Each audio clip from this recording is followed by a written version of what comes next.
What I'm saying is the bike was the place that I went that all that disappeared. All the noise stopped and I just got lost in it. And I'm glad I kept going, because in that next year, like being able to dive into riding that way, like really helped me. I never wanted to stop. I can see why my family might have wanted to. There's two things that pop up on my Instagram feed all the time. And one of them is the goon riding video from early on, and the other one is the battle with Stu. I can honestly say that was one of the funnest races I ever raced. We battled hard. The second moto we battled, but the first moto, it was like... It was on. It was on.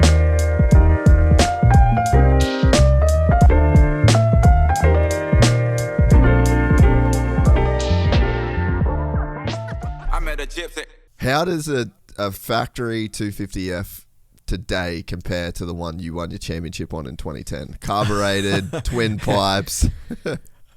Dude, that bike, especially my first couple years, was like, it was fast, but it was scary to ride. Like, just the I bob. remember my first couple weeks on Supercross, you blip it in the air like bap, bap, normal stuff. I remember Christian Kibbe, who was kind of our motor develop it.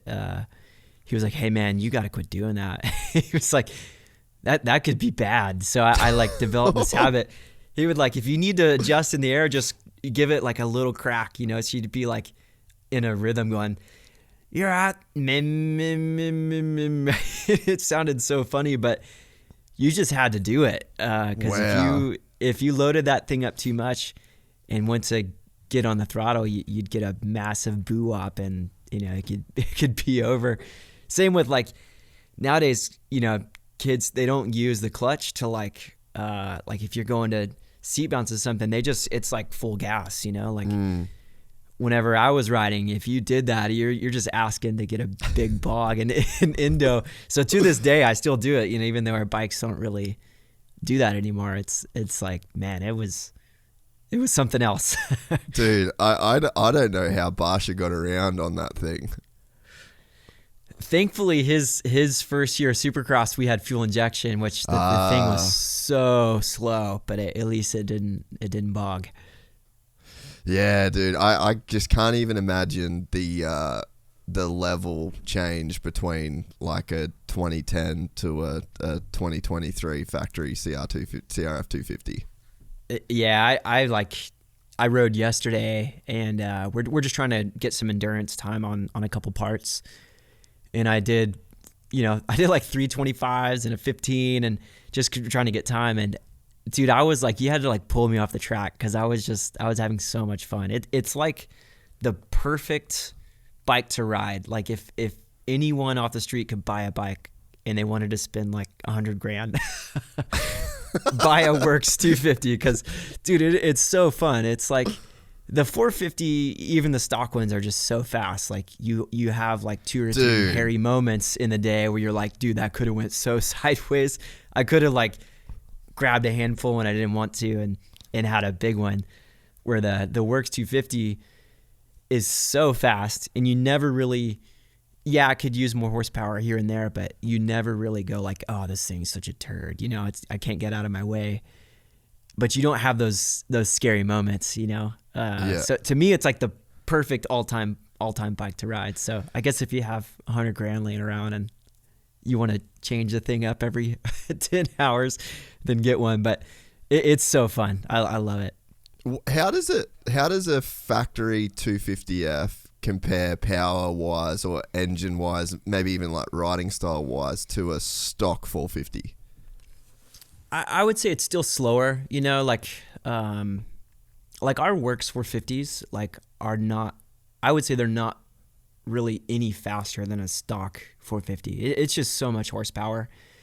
They're a lot easier to ride, and we make them so if you need the power, you can use it, and then it gets like really linear, and if you need the horsepower, it's there, but it's really easy to ride down low. So I'd say the stock 450 is probably still faster, but the Works 250 is so crisp, and the FI is just so good that you could probably go a lot faster on the Works 250, just because you're so connected, and you have the horsepower when you need it. Whereas the stock one, sometimes you get out of hand quick, you know, and you got to roll out of it. And so I would say it's still slower, but it's not by much, and it's way more usable.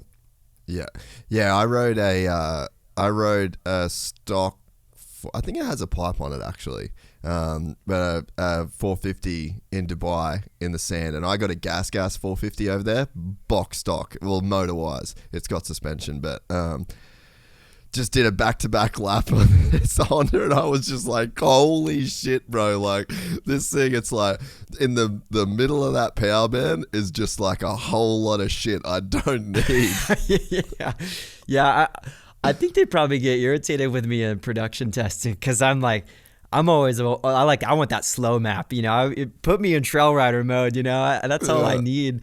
And that, you know, you kind of need that, like, you know, your everyday guy that's buying a 450 wants that like exciting power, but I'm always like, man, make it slower. I just want to, like, I don't need that, you know. And here I am, like, as a former champion, as a, you know, tester for the race team. I don't need it, you know. I'm like over here trying to do the traction control and the slow map, you know. And then it's funny to me when I see these guys at the local level, you know, buying cams and pistons, and I'm like, you're never gonna outride that bike you just bought, like, stock. You know. Yeah.